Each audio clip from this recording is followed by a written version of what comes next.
নমস্কার, আমি রাজনন্দিনী। সবাই কেমন আছেন? আমি খুব ভালো আছি। আজ দেখাবো আমার দিদার বোনা গাছে কত সুন্দর আম হয়েছে। বলবো, আজিম ঘর গেছিলাম ঘুরতে, সেখান থেকে আমি চারাটা নিয়ে আসি। আমার স্বামী গর্ত করে দেয়, আমি জাল করে পুঁতি।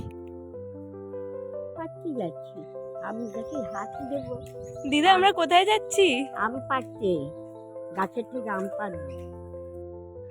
গতকাল ঝড় বৃষ্টির কারণে বহু আম পড়ে মাটিতে নষ্ট হয়ে গেছে। তাই সিদ্ধান্ত নিয়েছিলাম যদি কিছু আম আগে থেকে পেড়ে রাখি। বাড়িতে আম গাছ থাকায় আমাদের সাংঘাতিক সুবিধা। যেমন গাছ আমাদের ছায়া দেয়, যখন ইচ্ছে আমের চাটনি, আমসত্ত্ব এবং পাকা আম, কাঁচা আম খাওয়াও যায়।